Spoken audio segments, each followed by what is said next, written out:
ప్రేక్షక దేవుళ్ళారా దండాలో దండాలో దండాలో ఎట్టెట్టుండ్రు అందరూ బాగుండారా? ఇవాళైతే మేమైతే ఫ్రాన్స్ అంటే తెలిసిన మన నెల్లూరు రొయ్యలు కూర చేసేస్తున్నాను. ఇదిగో చూడండి నీట్గా ఇందులో నల్లంగా ఉంటుందా తీగలు కూడా తీసి పక్కన పడేసినాను అనమాట. ఇప్పుడైతే కొంచెం ఉప్పు యాడ్ చేసినాను.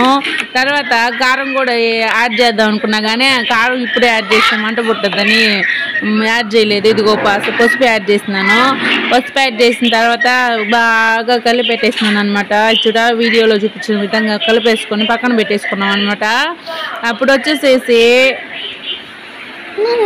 బాగా మిక్స్ అవ్వాలన్నమాట. వాటిని అంత కలర్ అంతా ఆ పక్కన పెట్టేసుకున్నాక తర్వాత బాగా మిక్స్ చేసిన తర్వాత పక్కన పెట్టేసిన తర్వాత ఏం చేస్తామంటే దాన్ని ఒక పక్కన పెట్టుకున్నాక టమాటకాయలు ఎర్రగడ్డలు కొత్త చేసుకొని పక్కన పెట్టేసుకోవాలన్నమాట. తర్వాత ఏం చేస్తామంటే మనకి కావాలనుకున్నప్పుడు తీయంగా చేసుకోవచ్చు, మనకి పులుసుగా కూడా చేసుకోవచ్చు అనమాట. అది ఎందుకంటే చింతపండు నానేసినాను. ఇప్పుడు బాండవాళ్ళు పెట్టే ఆ బాండవాళ్ళు తెల్లగడ్డ అలాగే మొగ్గ చెక్క అన్నీ వేసేసినాను అనమాట. వేసేసిన తర్వాత బాగా యాంకనియాలి వాటిని, ఎందుకంటే పచ్చి వాసన పోవాలి కదా. అందులో మన నెల్లూరు రొయ్యలు అంటే ఇంకొంచెం వాసన ఎక్కువ వస్తాయి అనమాట.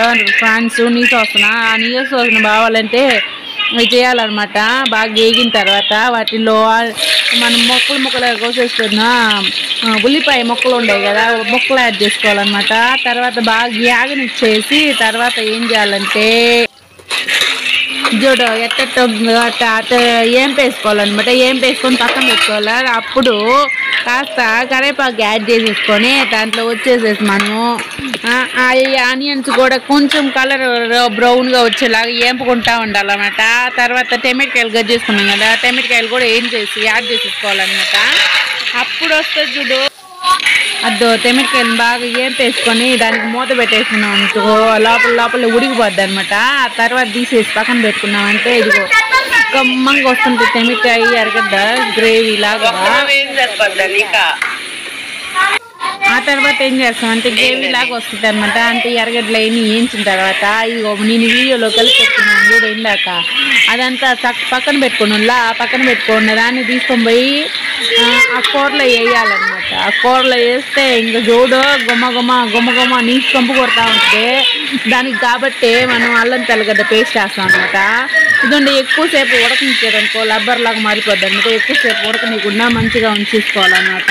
చూడండి ఇట్లా యాడ్ చేసి దాంట్లో మిక్స్ చేసేసి అంత ఏం చేస్తారంటే అటు ఒకసారి ఇటు ఒకసారి తెల్లబెట్టి పక్కన పెట్టుకుంటాం.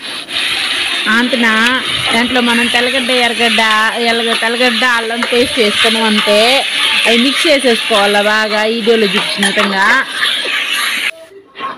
ఆ తర్వాత వచ్చేదే అదే లబ్బర్ అయిపోయి ఉంటుంది. అప్పటికే 2-3 సార్లు గెలబెట్టేసరికి చూడండి అసలు సేపుకి వచ్చేసింది రొయ్యలు అసలు సేపుకి వచ్చేసింది. ఇప్పుడు దాంట్లో ఏం చేస్తామంటే దాంట్లో ఉప్పు కారం సాల్ట్ అవన్నీ యాడ్ చేసుకోవాలన్నమాట.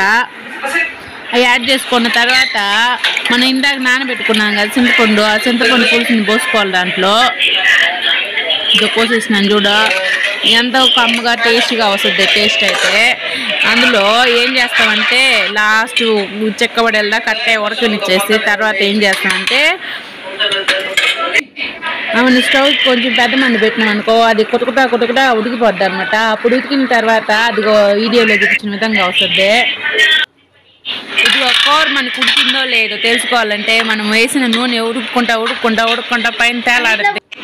దాని అర్థం ఏంటంటే కూర ఉడికిపోయింది అన్నమాట. ఇదిగో వీడియోలో చూపించినాను చూడు కూర అయిపోయింది. ఇప్పుడు వేడి అన్నంలో ఇది వేసుకొని తింటా ఉంటే అబ్బా మధ్యాహ్నం నోరు ఊడిపోతా ఉందన్నమాట. అంత బాగా వచ్చింది అనమాట. ఇద్దో మీకోసం అన్నం కూడా వేసి పెట్టేస్తాను, తినేసేయండి తొందరగా. వేడి అన్నం రొయ్యలో నెల్లూరు రొయ్యలో ఎంతో టేస్టీగా చేసుకున్నాను ఈ రొయ్యలో. ఈ వీడియో కనుక మీకు కనుక నచ్చినట్లయితే ప్లీజ్ లైక్ చేయండి, అందరూ మర్చిపోవద్దు. సబ్స్క్రైబ్ అయితే చేయకుండా మానేయకండి. అలాగే మంచి కామెంట్స్ పెట్టండి. మీరు టేస్ట్ చేసి ఎట్టెట్టుందో చూసి చెప్పండి. ఓకేనా? Thank you. ఇంకొకసారి ఈ వీడియో మీకు కనుక నచ్చినట్లయితే ప్లీజ్ లైక్ చేయండి. బాయ్.